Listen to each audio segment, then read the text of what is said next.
Del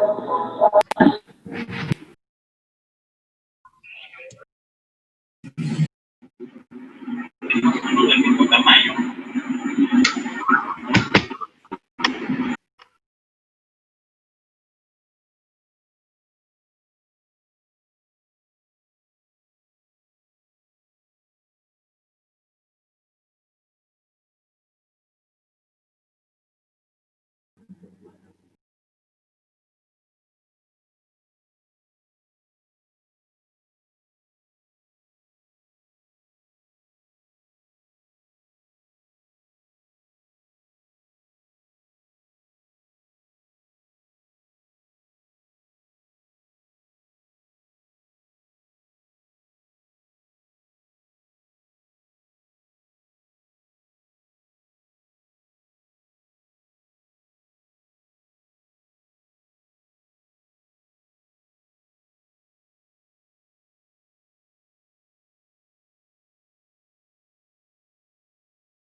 Hola, buenos días.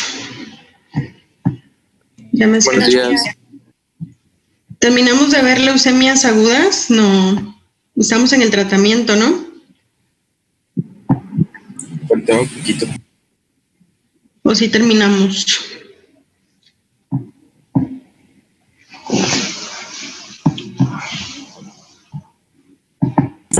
No terminamos, faltaba un poco para terminar. Si no mal recuerdo,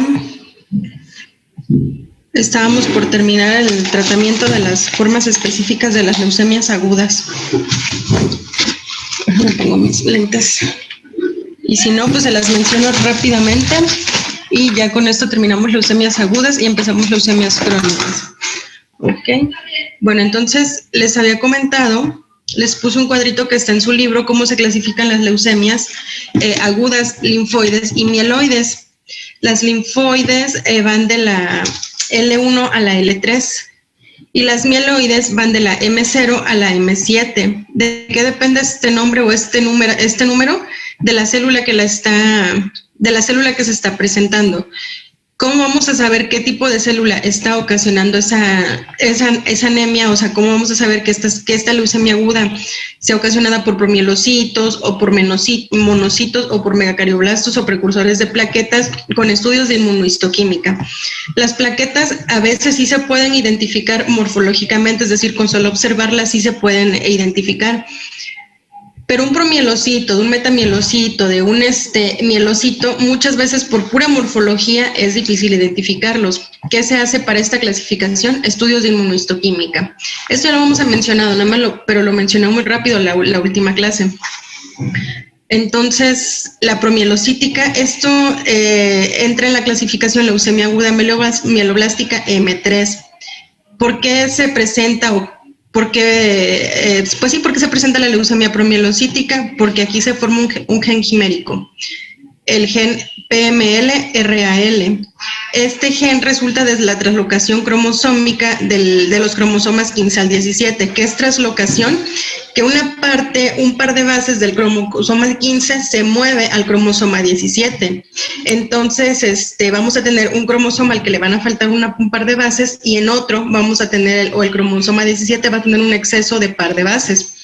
El cromosoma, ¿y cuál es la función de que estos cromosomas funcionen normalmente? Pues sintetizar ácido retinoico. El hecho de que no exista este cromosoma o que este cromosoma esté mutado o tenga deleción o tenga adiciones, nos va a alterar la función o la síntesis de ácido retinoico.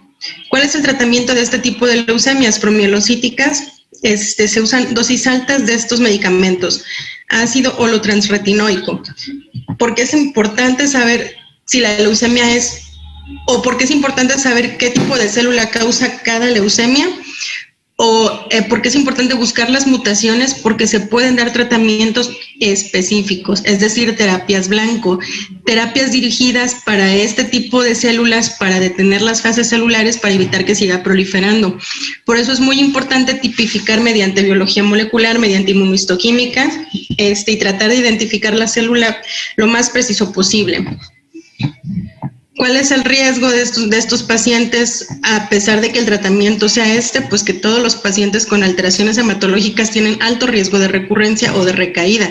Pero estas formas en la leucemia promielocítica, a pesar de dar tratamiento específico, tiene todavía mayor porcentaje de recaídas. Se pueden combinar también los ATRA, que esta es la abreviatura de este medicamento, con antracíclicos. El problema es de combinar un medicamento que de por sí va a tender a eliminar células patógenas con otro quimioterapéutico. El problema es que la mielosupresión va a ser todavía mayor.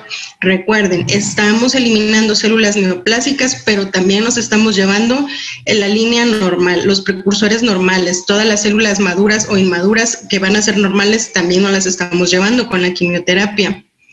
Por eso es que también hay que combinar los medicamentos con estimulantes o estimuladores de inhibidores de las colonias de granulocitos principalmente. Por ejemplo, filgastrin, y en ocasiones los esteroides también pueden ayudar. Si encontramos la traslocación 15-17 o el gen quimérico PML-LRAR-alfa, el tratamiento solo es con ácido holotransretinoico. Las leucemias agudas monocíticas es otra forma específica. Las monocíticas se van a clasificar como M4 y M5. Tienen otros componentes, por ejemplo, hay que ver qué receptores está expresando cada una de estas células monocíticas para saber si va a quedar en la clasificación M4 o M5. Esto ustedes a nivel de médicos de primer contacto no es muy importante, pero sí es importante que existan o cuando vean los pacientes que regresen con diagnóstico leucemia está clasificada como M0, M1, M2, ustedes ya saben cuál es el origen de estas leucemias o por qué se les dan estas clasificaciones. Este tipo de leucemias es más frecuente que invadan el sistema nervioso central. ¿Se acuerdan cuál es una de las manifestaciones clínicas de las leucemias producidas por células monocíticas? Uno de los síntomas o uno de los sitios donde infiltra más comúnmente esta leucemia monocítica, ¿se acuerdan dónde es? En el nivel de las encías. Estas leucemias pueden alojarse, o no, pues no alojarse, tienen predilección por invadir el tejido de mucosa oral en las encías. Por estas razones, por la cercanía, el sitio más, o es muy común que infiltren, invadir, acuérdense que cuando hablamos de neoplasias líquidas, entre comillas, es decir, ocasionadas por linfocitos, leucocitos o eritrocitos patológicos, no se menciona tanto la palabra invasión o metástasis, hablamos de infiltración. Pero esto pues es un término netamente cultural, no va a traducir nada si ustedes dicen invasión o metástasis, no afecta. Entonces, por la cercanía, porque estas células tienen predilección por alojarse en encías, por la cercanía es como pueden atravesar incluso la mina cribosa y llegar al sistema nervioso central o directamente. En este tipo de leucemias agudas monocíticas, los tratamientos de elección son inhibidores de la tipoisomerasa 2. Las leucemias causadas por plaquetas o en este caso megacarioblásticas, es decir, precursores de las plaquetas por megacariocitos o megacarioblastos, se clasifican como M7. Entonces tenemos dos cosas. La numeración no siempre es que M0 va a ser poco maligna y la M7 va a ser más maligna, no. La clasificación también es principalmente por la célula que está ocasionando este tipo de leucemia. Las leucemias megacarioblásticas son leucemias nobles en el sentido en que responden rápido a dosis bajas de tratamiento. Esos ciclos de tratamiento son de corta duración y no son agresivos. Aquí se utilizan dosis bajas de citarabina. Por eso es que no se vayan a casar con la idea de que M0 son las más benignas y las M7 son las más malignas, no. Es por la célula que le está dando el nombre. Si el paciente no tolera la quimioterapia, si ya se le dio la quimioterapia de primera elección y no está respondiendo, hacemos uso de terapia alternativa, anticuerpos monoclonales. ¿Cómo voy a saber qué anticuerpo monoclonal usar? Pues para esto tengo que realizar estudios de inmunohistoquímica. Esto lo vamos a ver más adelante, no se estresen por entender los estudios de inmunohistoquímica todavía. Quiero enseñarles imágenes para que vean cómo se expresa el CD20, el CD45, el CD lo que sea.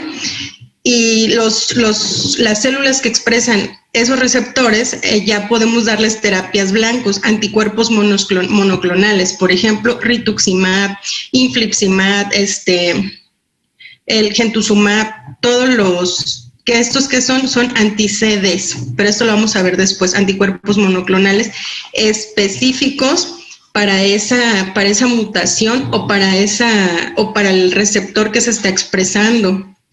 El problema es que como son inhibidores parciales, el efecto es transitorio y no es duradero. O sea, es decir, estos medicamentos hasta cierto punto también van a detener la cascada inflamatoria, pero pues no son quimioterapia propiamente dicha. Factores de necrosis tumorales e interleucinas. ¿Para qué? Para tener capacidad de destruir células leucémicas. Factores de crecimiento, estos no son quimioterapia o hemolinfopoyetinas. Estos son medicamentos que nos van a ayudar a estimular la formación de colonias de granulocitos o de granulocitos y monocitos, que no es quimioterapia, pero es alternativa, son tratamientos de continuación. Y el trasplante de médula ósea es el tratamiento definitivo. No todos los pacientes son candidatos, pueden hacer trasplantes heterólogos o halogénicos o autólogos. Siempre se prefiere el trasplante de otro paciente, no el autólogo del propio paciente. ¿Por qué? Porque mis células ya están dañadas, aunque no se ha manifestado la enfermedad. Mis precursores nucleados, yo no sé o no tenemos la capacidad todavía de identificar cuáles van a mutar a malignos y cuáles van a mutar a benignos. Entonces, por esas razones que no se puede, aparte, no me puedo sacar. Cuando diagnosticamos ya la leucemia o el linfoma es porque ya está en etapas avanzadas. Entonces no puedo yo o no podemos decirle al paciente que sea su autodonador, porque lo que queremos también es, junto con el trasplante, aportar linfocitos, macrófagos, otras células que ayuden a eliminar las células neoplásicas, además de la quimioterapia complementaria. Por esas razones que aunque el trasplante de médula ósea es el tratamiento definitivo, en pacientes con leucemias no es recomendado hacer trasplantes autólogos. Lo ideal es que sea de un familiar o de un paciente completamente o muy compatible con él. Todas estas son muchísimas más tipos de leucemias, dependiendo la célula que la cause y los receptores que expresen. Esto lo saqué del libro de la OMS, es nada más para que sepan. A mí no me interesa que ustedes, porque no vamos a poder, a nivel de médicos de primer contacto, no vamos a poder clasificar la leucemia. Solamente vamos a poder sospechar si esa leucemia es aguda o es crónica. ¿Cómo? Con la sintomatología, y en ocasiones van a tener a su alcance biometría hemática, en ocasiones no. En ocasiones ustedes van a mandar al paciente a un segundo nivel para que le realicen la biometría hemática y solamente le van a realizar la biometría hemática y les va a regresar el paciente para que ustedes revisen otra vez al paciente la biometría hemática. Teniendo estos dos datos, ustedes ya pueden, y con la clínica y el paciente ya pueden sospechar que se trata de un padecimiento mieloproliferativo.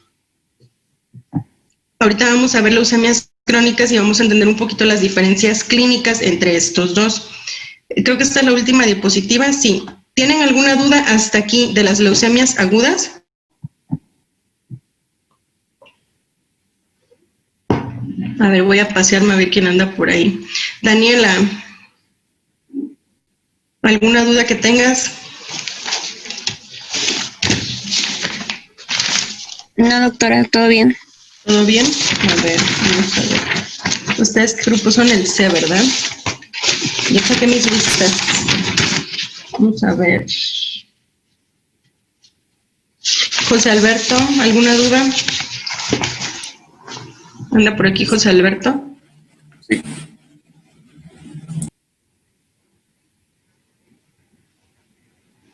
¿No anda por aquí José Alberto? Ya saben que no les voy a pasar lista, ¿eh? Les voy a poner a todos presente, ya pues el que estuvo bien y el que no, ni modo.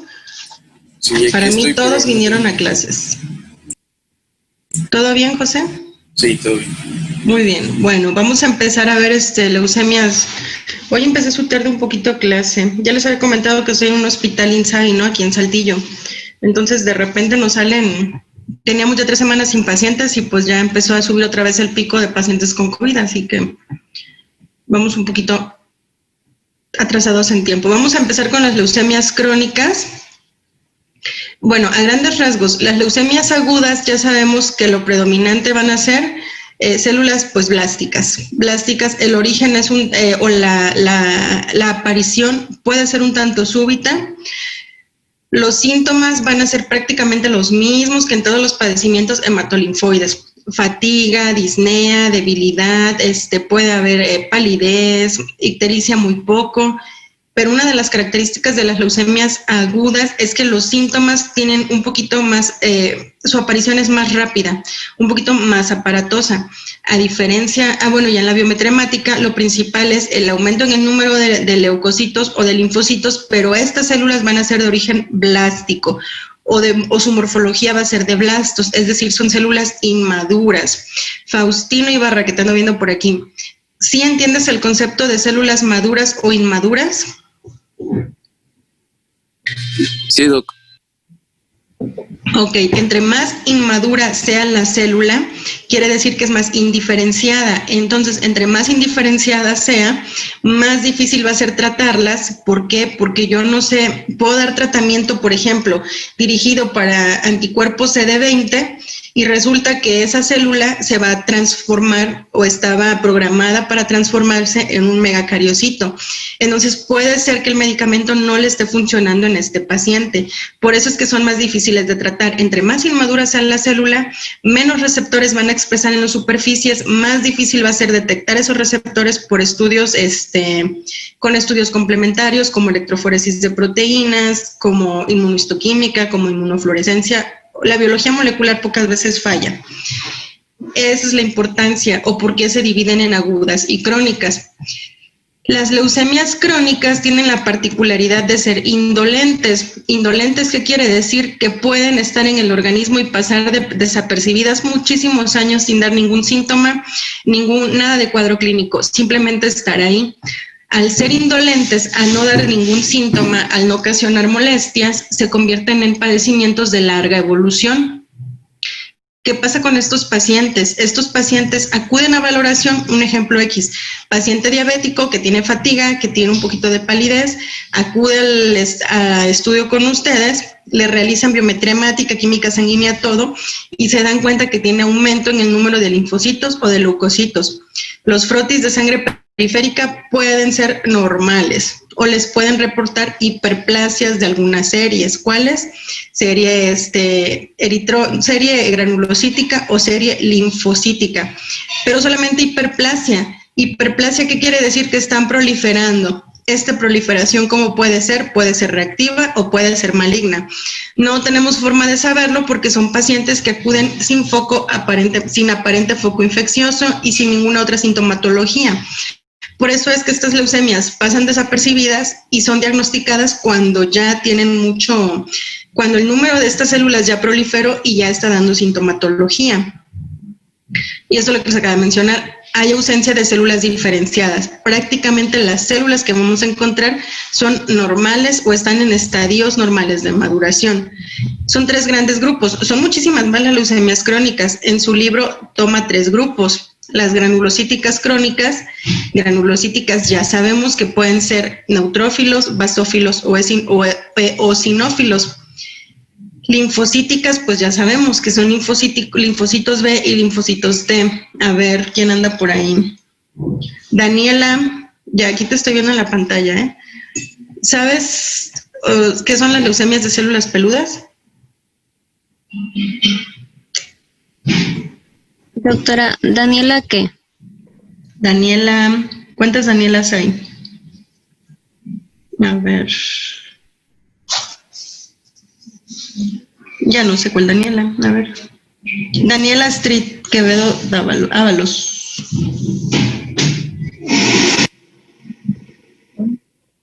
¿Se anda por aquí o no?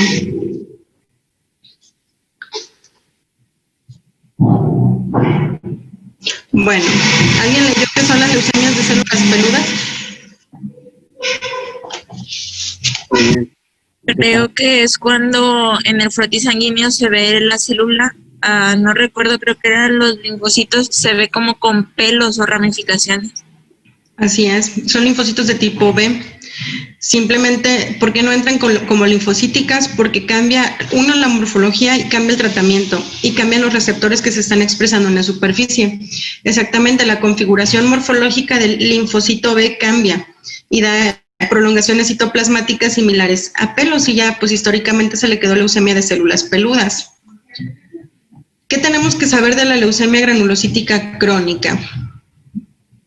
Pues su nombre lo está diciendo, leucemia, proliferación neoplástica de la serie granulocítica, pero también puede acompañarse con alteración en la serie roja y en las plaquetas. La principal alteración puede ser anemia y en cuanto a plaquetas puede existir trombocitosis o trombocitopenia, o sea, son datos inespecíficos.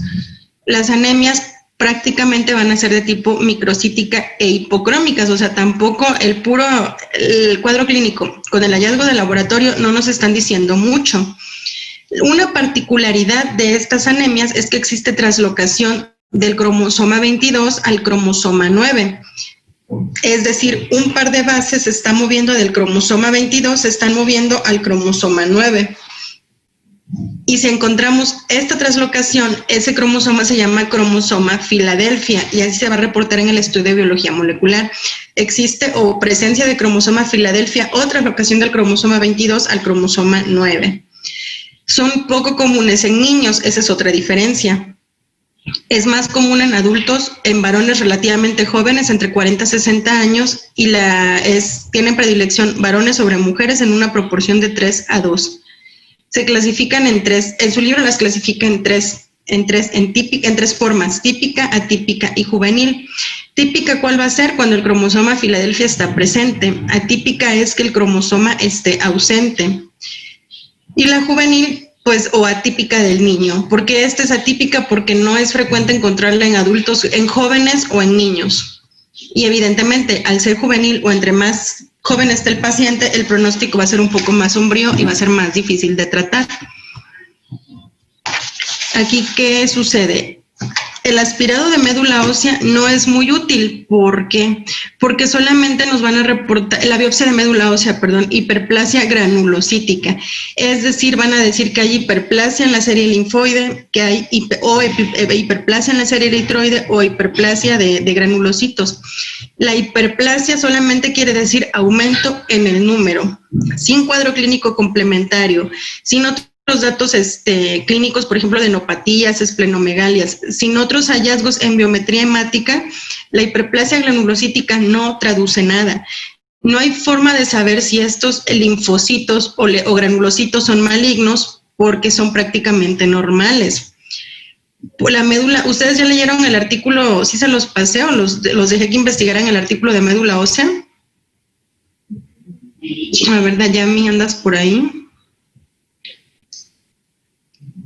Se los dejé investigar. No lo pasó. Sí se los pasé, ok.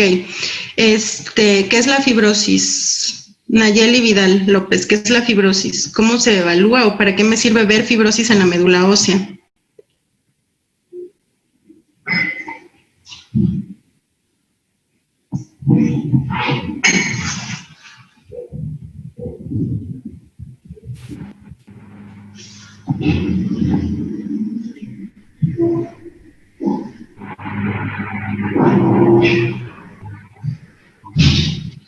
¿O alguien? ¿La fibrosis decía?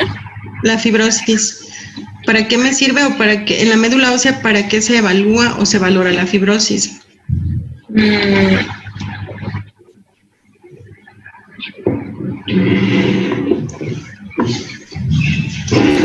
¿No? ¿Se acuerdan? ¿Alguien que se acuerde?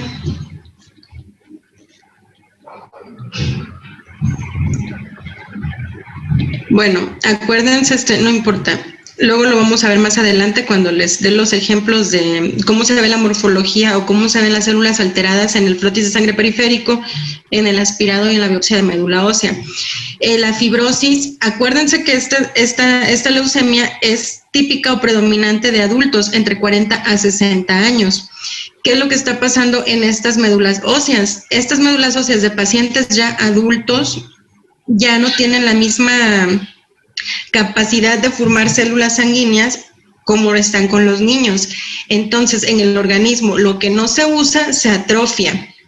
Por ejemplo, los músculos que se dejan de usar se atrofian. En este caso, la médula ósea ya no está sintetizando tantas células hematopoyéticas como en los niños o como en los adultos más jóvenes o los adolescentes. ¿Qué pasa? La médula ósea se tiende a fibrosar. Entonces, se tiende a fibrosar y hay ciertos grados de fibrosis, los vamos a ver más adelante. Pero en estos pacientes es común o es un hallazgo, pues sí, un hallazgo común encontrar un poquito más de fibrosis de lo habitual. Por eso es que la biopsia de médula ósea tampoco me es de tanta utilidad, porque las médulas óseas a esa edad ya tienen fibrosis. ¿Cómo se ve la fibrosis? ¿Cómo se valora? Con tinción de retículo. Lo vamos a ver, ahorita no se me estresen. Entonces, pues ya me están diciendo que que los linfocitos en este caso que están viendo son prácticamente normales, que solo están hiperplásicos, que tienen cierto grado de fibrosis, pero tienen elementos maduros de la serie granulocítica, es decir, están bien formadas. Pero estos elementos maduros en la médula ósea con estudios de sangre tienen disminución de la fosfatasa alcalina. Hay dos tipos de fosfatasas, alcalinas y ácidas. No se los voy a preguntar en el examen, pero si gustan, pues ahí investiganlo y ya se les queda para la vida. En este caso, la fosfatasa alcalina de los leucocitos tiende a estar disminuida, porque algo tienen que ver los gránulos de los granulocitos en la formación de la fosfatasa, pero esto ya lo estudian ustedes para la vida. Como les había comentado, la biopsia de médula ósea es de poca utilidad. ¿Por qué? Porque los elementos formes ya son prácticamente maduros y al estar maduros expresan la mayoría de los antígenos normales, los antígenos que tienen que expresar. Lo que nos va a ayudar aquí es la translocación o la presencia del cromosoma Filadelfia. Es el hallazgo más específico y se encuentra hasta en el 5% de los pacientes con leucemia mieloide crónica o leucemia crónica granulocítica. Y un porcentaje muy pequeñito, hasta el 5% de los pacientes pueden tener el 5% restante pueden tener la presencia del gen quimérico BCR-ABL. Este gen también lo encontramos en las leucemias agudas. Por eso es que siempre les repito, hay que ver al paciente, primero el paciente, luego los estudios de laboratorio y luego los estudios moleculares. Nunca podemos empezar al revés, porque si empezamos al revés, vamos a terminar reinterrogando al paciente y volver a empezar otra vez desde el principio, que traduce pérdida de tiempo, evolución más rápida de la enfermedad y desperdicio de recursos que no se tienen en casi en ninguna parte del sector salud. Y el 5% restante de estos pacientes que no expresan el cromosoma Filadelfia pueden no tener leucemia granulocítica crónica. No significa categóricamente que el hecho de que no tengan esta mutación o por no tener esta mutación no quiere decir que no van a tener leucemia granulocítica, pero es lo más común, que si no tienen esta mutación, puede ser que no tengan leucemia granulocítica. Cuadro clínico, al haber hiperplasia granulocítica persistente, ¿qué va a pasar? Que estas células ya no van a caber en la médula ósea, van a salir a circulación, no se van a poder eliminar adecuadamente y se van a alojar ¿en dónde? En órganos hematolinfoides, predominantemente ¿cuál? El favorito, el vaso. Otro cuadro clínico que podemos encontrar es la esplenomegalia y en menor porcentaje hepatomegalia, o la hepatomegalia no es tan importante como la esplenomegalia. Puede existir hematopoiesis extramedular. ¿Dónde vamos a ver hematopoiesis extramedular? Predominantemente en hígado y en vaso. ¿Cómo creen ustedes que nosotros vemos como clínicos o como patólogos o como hematólogos, cómo creen que nosotros vemos la hematopoiesis extramedular en hígado y en vaso? A ver, Daniel Gerardo. Son los que me van apareciendo en la pantalla, ¿eh? Ya saben que mis preguntas son neutras.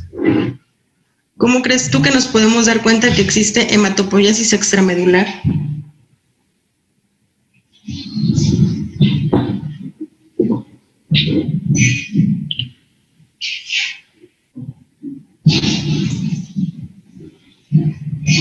Daniel, ¿andas por ahí?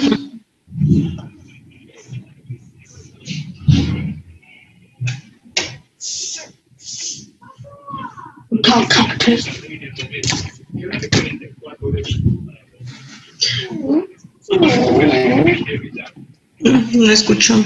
Bueno, vámonos más porque ya casi se me acaba el tiempo. La hematopoiesis extramedular la podemos sospechar por la hiperplasia, por la proliferación, por el exceso o porque la biometría hemática va a reportar niveles muy elevados de células granulocíticas. Pero el hallazgo más común, o como se puede ver la hematopoiesis extramedular, es en estudios de autopsia. Desgraciadamente no es éticamente correcto y ningún clínico les va a decir hay que tomar biopsia de hígado o de vaso para ver si hay hematopoiesis extramedular. La hematopoiesis extramedular cuando se ve o se encuentra muy común en estudios de autopsia. Ahora, no es que todo el hígado y todo el vaso estén formando hematopoiesis extramedular. Son zonas o son focos nada más de sitios donde hay hematopoiesis extramedular, es decir, que se ven células propias de la médula ósea en hígado y en vaso. Pero solo son focos, son parches, no es que completamente hígado y vaso todos ellos estén formando células de la sangre, no. Se sospecha por eso, porque la biometría hemática o porque la médula ósea tienen hiperplasia, están reportando valores fuera de lo normal, mucho más elevados, y podemos pensar nosotros en que hay hematopoiesis extramedular. Y también, pues, cuando la leucemia granulocítica crónica infiltra a otros tejidos, cuando la leucemia está propiamente en la sangre, eso es un pues, tipo pleonasmo, se llama leucemia, pero si esta patología alcanza e infiltra órganos o tejidos sólidos, por ejemplo, riñón, cambia a nombre y se le llama sarcoma granulocítico. Al invadir otros órganos, por ejemplo, riñón, el riñón puede aumentar de tamaño, o en un estudio de laboratorio también, no sé, paciente que tiene dolor lumbar, le hacen tomografía, encuentran una lesión, un nódulo sólido a nivel de riñón, ahí sí pueden tomar biopsia, pueden hacer extracción del órgano, y en el órgano van a reportar zonas similares a hematopoiesis extramedular o hiperplasia de la serie granulocítica.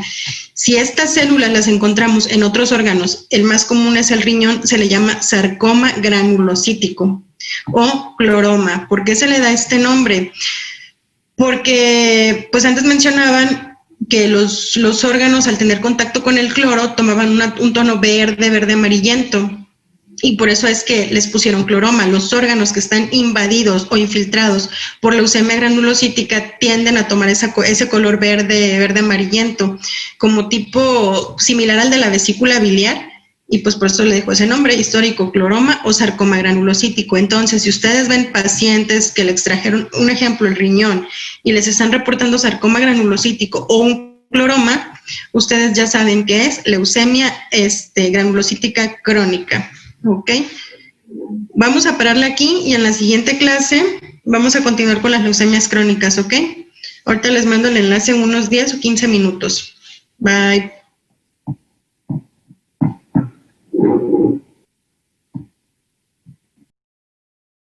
Circulación e invade e infiltra otros tejidos, el más común no es común que haga esto, pero si se va a algún sitio, lo común es que se vaya al riñón. Se conoce como sarcoma granulocítico o cloroma.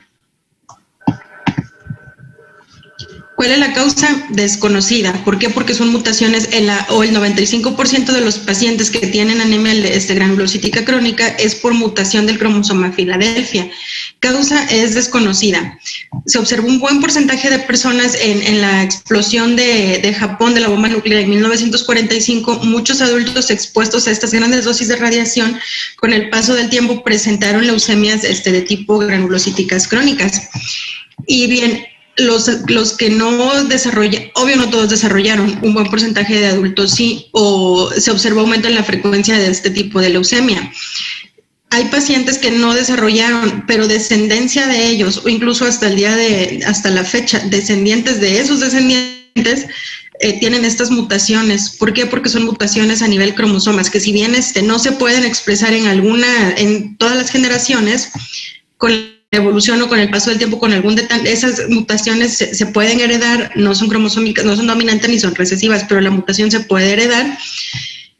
Y por eso es que se pueden presentar hasta en generaciones posteriores. A diferencia, por ejemplo, de las agudas, que si tienen un cierto factor o están asociadas, por ejemplo, a exposición a bencenos o a radiaciones ionizantes hasta en bajas dosis. Estas son dosis exorbitantes de radiaciones ionizantes, una explosión nuclear. La mayoría de los pacientes son asintomáticos, por eso se les llama indolentes, porque no son perceptibles, no son detectables. ¿Qué vamos a encontrar en la biometría hemática? Aumento en el número de leucocitos de 30,000 hasta 100,000. Puede encontrarse anemia, aunque esta va a ser rara, e incluso trombocitosis o trombocitopenia. No, o sea, ya ven, puede estar una o la otra, no es específico tampoco. Cuadro clínico similar al de todos los trastornos o alteraciones hematolinfoides. Debilidad, hiporexia, pérdida de peso, molestias abdominales, pueden haber hemorragias, ¿por qué? Por la trombocitopenia o por el exceso de granulocitos también. Espleno y hepatomegalia. Al aumentar de tamaño hígado y vaso, esta es la principal causa de molestias abdominales. Comprimen cámara burbuja gástrica. ¿Qué sucede? Hay sensación de llenura postprandial. Son pacientes que por la misma sensación de que se llenan rápido también comen poco, independientemente de que el exceso de citocinas e interleucinas les va a cambiar el gusto por las comidas. Pero la principal causa de molestias abdominales es por la compresión que provocan vaso e hígado hacia cámara gástrica, hacia intestinos. Las adenopatías o adenomegalias pueden ser discretas. Hay que buscar muy bien desde cadena retroauricular hasta inguinal. Al ser ganglios que aumentan de tamaño de forma muy sutil, el paciente no siempre les toma importancia, o ustedes venga ahorita, vengan 2 meses, vengan 4 meses, y si siguen palpando los ganglios del mismo tamaño, pues prácticamente se dejan como así también, como ganglios indolentes. O ese crecimiento ganglionar muy pequeñito se puede asociar también a infecciones, y con el paso o con el tratamiento, si bien ya no crecen, tampoco disminuyen de tamaño. Por eso es que también pasan desapercibidos o no siempre son perceptibles, sobre todo si el ganglio que se inflama o que aumenta de tamaño no está muy superficial. Si hay trombocitosis, si hay exceso en el número de plaquetas, pueden presentarse púrpuras o lesiones purpúricas o fiebre de aparentemente foco desconocido. Entonces, ya sabemos que va a haber aumento en el número de leucocitos de 30,000 hasta 100,000 sin causa aparente. Esta causa aparente puede ser un proceso infeccioso. En este caso, si ustedes ya descartan que la hiperplasia de la línea de leucocitos, si hay aumento en el número de leucocitos y ustedes ya descartaron un proceso infeccioso, entonces ya pueden pensar que algo más está alterando la médula ósea que está haciendo que los leucocitos proliferen. Pueden encontrarse blastos mieloides, pero este no es un hallazgo común. Acuérdense que la mayoría de estas células ya están en etapas maduras. ¿Qué es lo que pasa? Que solamente están aumentando en número. Puede existir plaquetas, y al haber aumento en el número de todas las líneas celulares, pues en consecuencia salen de la médula y se alojan en otros órganos, principalmente en el vaso. ¿Por qué? Porque el vaso está compuesto prácticamente de puro tejido linfoide, pulpa blanca y pulpa roja. Y estos son pues prácticamente nódulos, son linfocitos o folículos linfoides. Esta es la estructura del vaso. ¿Qué otra cosa hay que hacer? Si por clínica, por biometría hemática, por estudios de médula ósea, no podemos determinar que se trate de leucemia linfocítica, de leucemia granulocítica crónica, obligado a hacer determinación del cromosoma Filadelfia.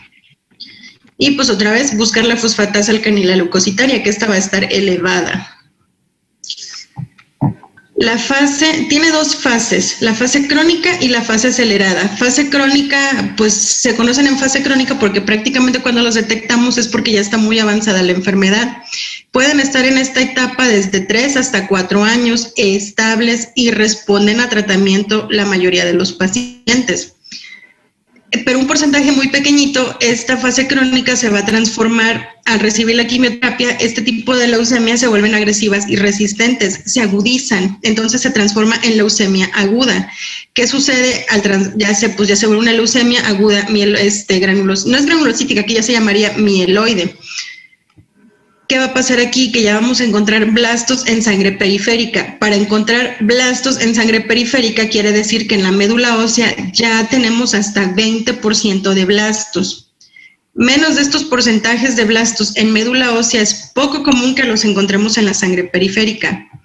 ¿Qué sucede con estos pacientes? Entran en crisis blásticas que no siempre pueden ser tratadas y los pacientes fallecen. Entonces hay que cuidar al dar tratamiento, estar vigilando constantemente con biometrías, sobre todo biometrías hemáticas, que estas fases crónicas, que el tratamiento, que esta respuesta no se agudice. A los pacientes les va a ir mal. ¿Por qué? Porque aquí están recibiendo una quimioterapia, pero al agudizarse, al volverse aguda, tenemos que cambiar la quimioterapia y no siempre van a resistir los pacientes este cambio. El pronóstico, ¿de qué depende que el pronóstico sea o bueno o malo? De la presencia de esplenomegalia. Entre más grande sea el tamaño del vaso, pues quiere decir que hay mayor cantidad de células, va a ser más difícil tratarlas. Entre mayor número de blastos, quiere decir que este padecimiento de ser crónico está tendiendo a agudizarse. Y en ocasiones, cuando se encuentran basófilos en los frotis de sangre periférica, aspirados de médula ósea o biopsias de médula ósea, también son de pronóstico un poco sombrío. Si las plaquetas empiezan a disminuir y si la anemia persiste, son datos que nos van a empeorar un poquito el pronóstico. ¿Qué quimioterapia se prefiere aquí? El busulfán. Efectos adversos, no va a ocasionar cataratas, hiperpigmentación y fibrosis pulmonar. Entonces el paciente ya tiene leucemia, ya tiene dificultad respiratoria y aparte le anexamos que este tratamiento le va a ocasionar fibrosis pulmonar, esta disnea va a incrementar y son pacientes que van a quedar dependientes de oxígeno. La fibrosis pulmonar ya no es reversible. ¿Para qué hacemos estudios de inmunohistoquímica? Para ver si hay algunas terapias específicas que se le puedan dar.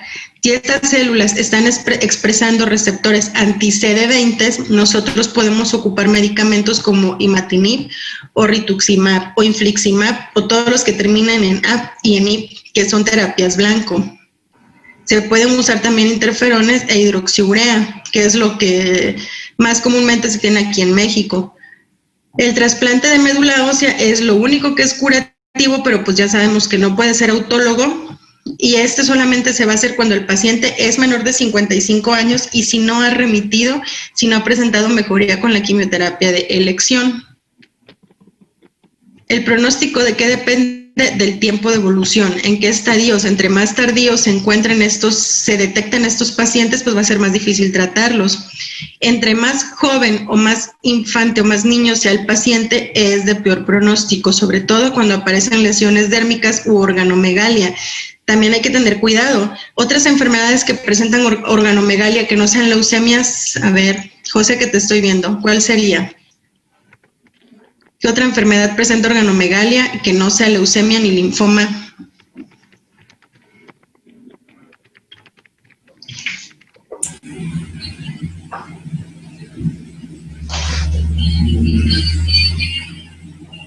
Solo que no sean de esos dos tipos nada más, ¿verdad? No sabría decirle con el ahorita. No. La enfermedad de Chagas es otra enfermedad que si bien no produce siempre hepato y esplenomegalia, los órganos de predilección, los órganos que aumentan de tamaño, que son predilectos de las lesiones hematolinfoides, son hígado y vaso. El vaso principalmente, ¿por qué? Porque es tejido hematolinfoide. Otros órganos que tienden a crecer, que no es lo común, pues es el corazón, intestinos poco, pero en la enfermedad de Chagas pueden existir lesiones dérmicas y puede existir organomegalia. ¿Esto qué hace? Pues esto hace que nos confundamos nosotros como clínicos. Al haber un proceso infeccioso, por ejemplo, enfermedad de Chagas, puede haber leucocitosis. Entonces podemos confundir el tratamiento, podemos confundir la evolución, podemos desviar la línea de diagnosticar leucemia, nos estamos orientando hacia un proceso infeccioso. Por eso es que en los jóvenes es de peor pronóstico, porque ninguna sintomatología también es específica. Los pacientes con leucemia crónica sin tratamiento pueden sobrevivir 3, 4 o hasta 10 años. Con el tratamiento pueden remitir, pero estas neoplasias tienen gran capacidad de mutar. Entonces, pues los pacientes ya de tener una leucemia crónica tienen una leucemia aguda o agudizada, los pacientes fallecen y pues el trasplante heterólogo, es decir, de un familiar o de algún otro, o no familiar, pero que sea compatible. Otro tipo de leucemia es la linfocítica crónica. Como su nombre lo dice, está compuesto de linfocitos, ¿cuáles? Los B y los T. Estos linfocitos están proliferando y son normales, están bien diferenciados, son maduros, están llevando a cabo todas sus funciones normales de defensa y todas las demás que tengan que hacer. Lo más común es que sean de estirpe B. ¿Por qué? Porque el linfocito de tipo B es el más predominante en toda la circulación. Otra característica de las leucemias crónicas es que siempre se van a presentar en adultos de más de 50 años. ¿Por qué está subdiagnosticada? Porque no da síntomas, porque no da crecimiento ganglionar en sus primeras fases, en sus primeros años.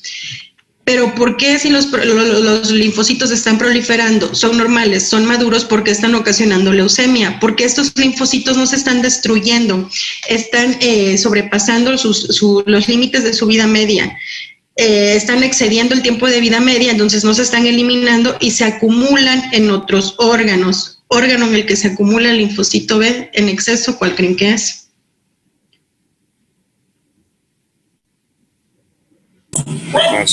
El vaso, efectivamente, porque además el vaso es un sitio, sí, también de formación de maduración de linfocitos.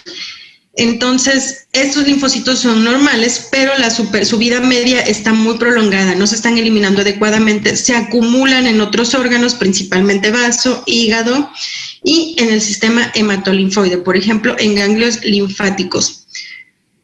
Y esto, la acumulación es lo que da los síntomas. Cuando empiezan a crecer ya se puede presentar esplenomegalia, visceromegalia, y los pacientes es por los que acuden a consulta porque tienen sensación o sienten que algo, aumento de tamaño. Ellos dicen, siento una bolita aquí en el estómago. Ya sabemos que pues ese es aumento de volumen. Causas, algunos retrovirus como los virus linfotróficos humanos pueden ocasionar este tipo de leucemias linfocíticas, pero los retrovirus tienen predilección por linfocitos T.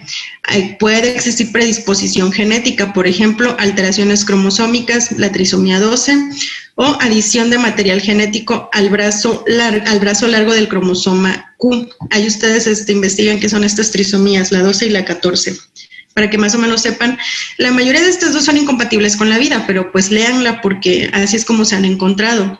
O también, por ejemplo, se han encontrado que pacientes que tienen leucemias, en su descendencia tienen, al interrogatorio más específico, llegan a comentar algunos pacientes, sí, tuve un niño que tuvo alguna trisomía o algún defecto genético, pero no supe de qué tipo. Y pues ya pueden sospechar. Pero esto no es nada común, pero pues pueden presentarse en este tipo de pacientes. Otra vez, la aparición o la sintomatología o el cuadro clínico es indolente, son de larga evolución y que no tienen síntomas. Cuando se llegan a presentar los síntomas es porque la enfermedad ya está más avanzada. ¿Cuáles son? Otra vez, miren, los mismos de todos los padecimientos hematolinfoides, por eso es que no me canso de repetirlos. No todos los pacientes que lleguen con fatiga, con disnea, con hiporexia o con fiebre van a tener leucemias o linfomas, pero si un buen número de pacientes con estos síntomas se les van a ir, los van a dejar, no los van a valorar adecuadamente y no va a ser su culpa, va a ser el exceso de trabajo, bueno, sí su culpa un poco, porque todo lo que el médico no haga en su práctica es negligencia, pues sí, ya pues entra en el dolo, la impericia, etcétera, etcétera, etcétera. Ya para eso yo creo que llevarán medicina legal. Entonces, no todos los pacientes que lleguen con fatiga van a tener leucemias o linfomas, pero sí se les van a escapar un buen porcentaje de pacientes con fatiga que posteriormente van a desarrollar linfomas. Por eso es que tienen que ser muy cuidadosos en el interrogatorio y sobre todo en el seguimiento de estos pacientes. Y aunque sean muy útiles en el aumento de leucocitos o linfocitos, pero si están persistiendo constantemente, ojo, ya no dejen ir esos pacientes tan fácilmente. Ya no confíen en que es la típica, así les decimos, esta doñita clientaza, o sea, aguas, porque un buen porcentaje de esos pacientes se les va a ir, a mí se me fue, a sus maestros se les ha ido, a otros compañeros que están en su práctica clínica se les han ido, y esa es la razón por las que cuando los pacientes llegan a segundos o a terceros niveles, son difíciles de tratar. ¿Por qué? Porque ya están muy avanzados. Esta linfocitosis, como el linfocito es normal, es maduro, está llevando a cabo todas sus funciones, prácticamente es asintomática hasta que excede el número de linfocitos, se acumulan, ocasiona adenopatías y organomegalia. Puede existir anemia y trombocitopenia. Signos todos ellos inespecíficos o compartidos con todos los padecimientos hematolinfoides. Esta tablita viene en su libro y es para que ustedes más o menos vean, dependiendo del estadio, se clasifican en 3 estadios. Con algunos criterios clínicos, acompañado de criterios clínicos, ¿cuál va a ser el pronóstico? Entonces, entre más temprano diagnostiquemos a estos pacientes, la supervivencia va a ser mejor. Y entre más tiempo de evolución, eso va a dar tiempo a que toda la línea hematopoyética se altere y presente otras alteraciones. Por ejemplo, si tienen anemias con hemoglobinas menor de 100 gramos sobre litros o trombocitopenias con plaquetas menos de 100.000 plaquetas, pues la supervivencia es mala. Esta tablita viene en su libro. ¿Cuál es el diagnóstico? Si estoy hablando de leucemia linfocítica crónica, ¿qué es lo que vamos a encontrar? Aumento en el número de linfocitos, más de 6.000 por milímetro cúbico. En la médula ósea tiene más del 30%, está infiltrada en más del 30% por linfocitos maduros. El linfocito maduro también se puede confundir con la línea eritroide. Al estar aumentados los linfocitos van a tender a agruparse en colonias. Y acuérdense que yo alguna vez les mencioné que la línea eritroide en la médula ósea tiende a agruparse en colonias. En tamaño y en forma son muy similares los linfocitos de los eritrocitos. ¿Qué necesito para diferenciarlos? Hacer estudios de inmunohistoquímicas. Que el clínico o el médico de primer contacto nos anote linfocitosis, ¿para qué? Para todos esos datos poder complementarlos en el estudio de biopsia o de aspirado de médula ósea.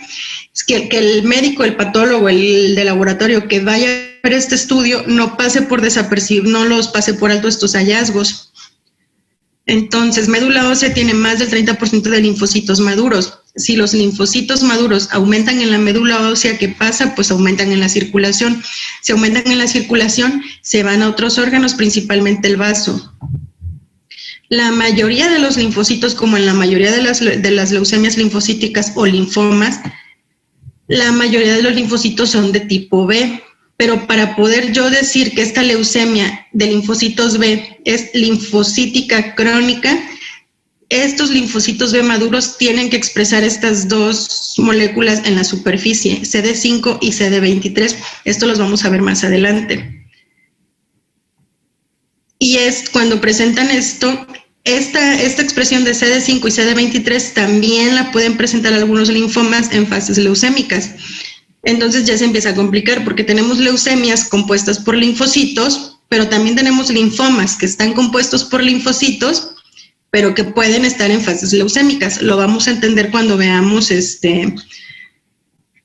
los linfomas. Pero en las leucemias prácticamente, sobre todo las linfocíticas crónicas, prácticamente el linfocito es normal, es maduro. Por eso es que sí pueden expresar moléculas que vamos a poder identificar con las que son propias de linfocitos maduros. Y eso también a su vez, ¿para qué nos va a ayudar? Para tratamiento y para el pronóstico.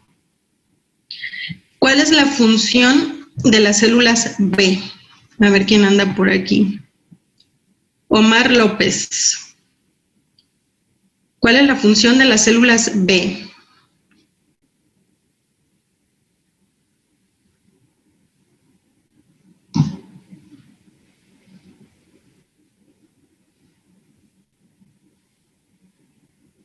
No. A ver, Pablo Correa.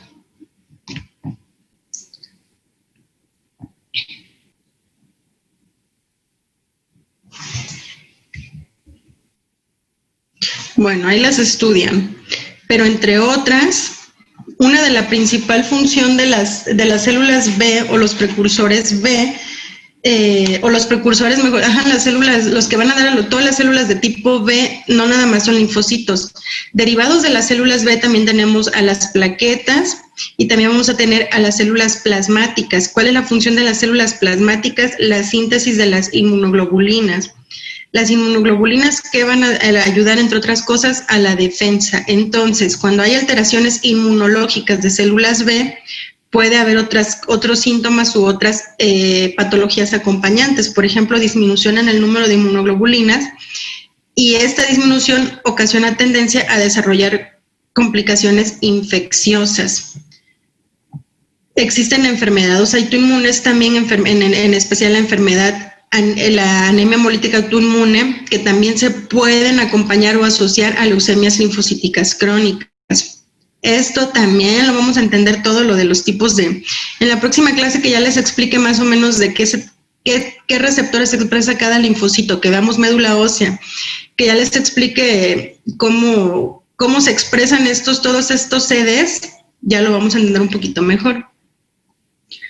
Tratamiento, cuando las formas son sutiles, es decir, que el recuento de leucocitos es bajo, los linfocitos apenas están alterados, no hay anemia, no hay trombocitopenia, no hay adenopatías ni esplenomegalia, el tratamiento es vigilancia. Existen formas complicadas, por ejemplo, si estos linfocitos que normalmente, los linfocitos de la leucemia linfocítica crónica normalmente tienen que tener linfocitos B que expresen CD5 y CD23, eso es de buen pronóstico. Pero si están expresando CD38 y SAP70, el CD38 es un marcador de células hasta cierto punto inmaduras. Si lo están expresando, esto complica la enfermedad, y el tratamiento cambia. Aquellos también que tienen delecciones del brazo largo del cromosoma 13, tienen un poco mejor pronóstico que los que tienen delecciones en el cromosoma 17 y en el cromosoma 11. Tratamiento, quimioterapia con inmunoterapia. Quimio para eliminar células neoplásicas e inmunoterapia, ¿para qué? Para ayudar a estimular las colonias de granulocitos, colonias formadoras de granulocitos. Este es el tratamiento primario. Un tratamiento secundario, cuando no está respondiendo adecuadamente, va a ser la fludarabina combinada con ciclofosfamida o anti-CD20. Hay que buscar intencionadamente estos receptores en todas las leucemias o linfomas.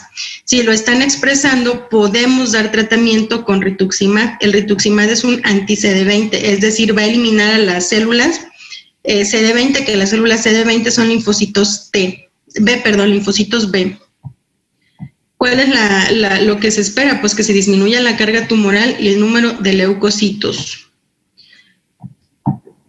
Otro medicamento anti-CD20 o terapia blanco o tratamientos moleculares específicos es el alemtuzumab. Hay que buscar también esta expresión, si está o no está este anticuerpo, pues ya podemos dar otro tratamiento.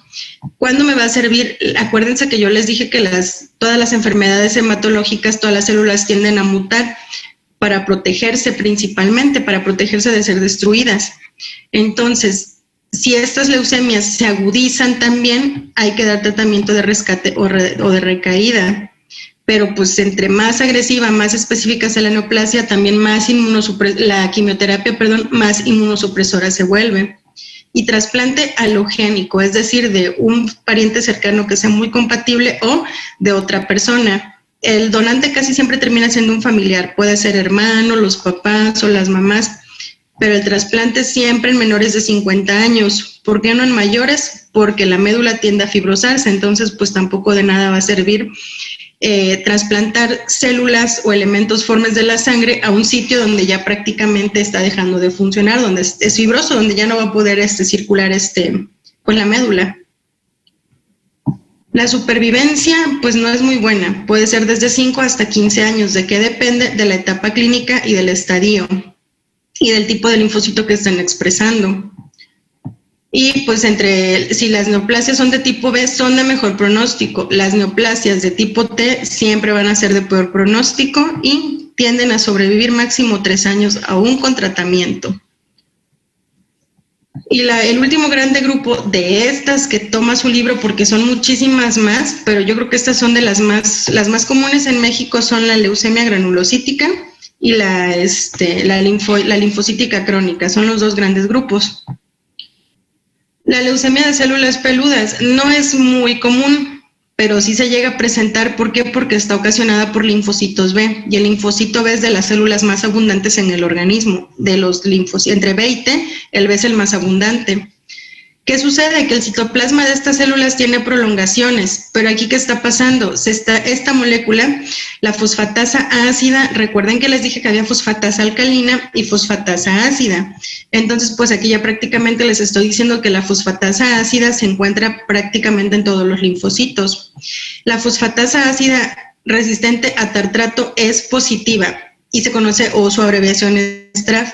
Este es un marcador de inmunohistoquímica que si en la médula ósea nos están reportando que se observan algunas células con prolongaciones citoplasmáticas, ya se realizó CD20 y se identificó que es linfocito B, pues se le envía este estudio, el TRAF, para ver si ese linfocito CD20 positivo está expresando TRAF.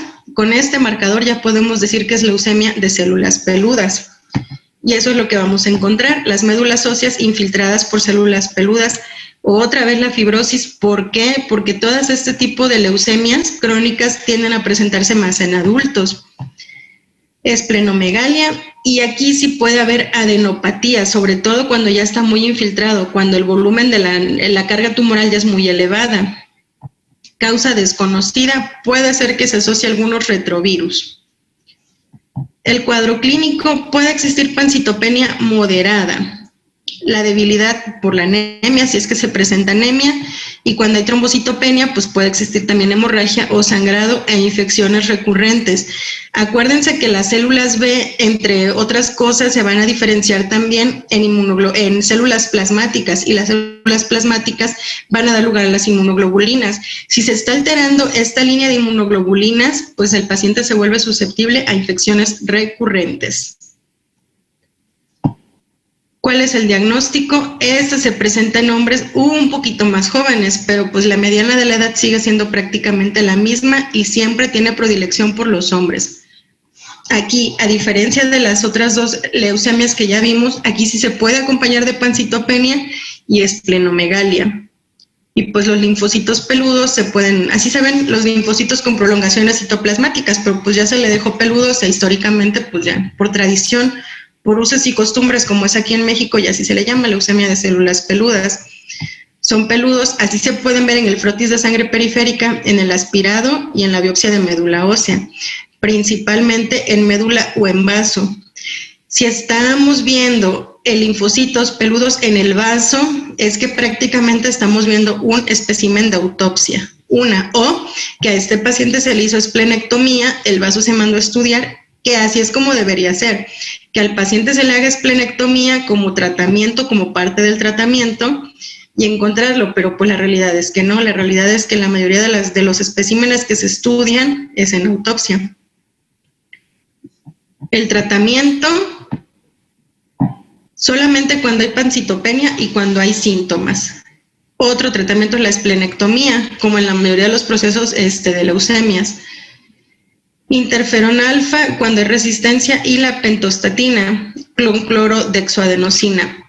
Las leucemias de células peludas no son comunes en México. Yo solamente he visto 2 casos y otros anecdóticos que nos hemos contado así como con un compañero de Toluca. De esos casos, uno fue un paciente pues que falleció y hasta que se tuvo la autopsia se dijo que era leucemia de células peludas.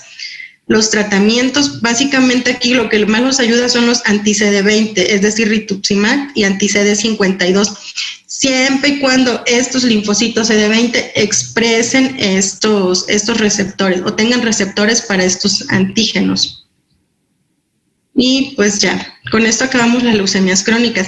Son muchísimos tipos de leucemias crónicas, muchísimos, pero pues estos son los más comunes en México, y con que a ustedes no se les vayan o con que sospechen los 2 primeros, que puede ser granulocítica o linfocítica, estos 2 con el estudio clínico y con la biometría hemática, ustedes sí están en capacidad de decir que puede ser leucemia o aguda o crónica, de qué estirpe, linfoide o mieloide, ¿ok?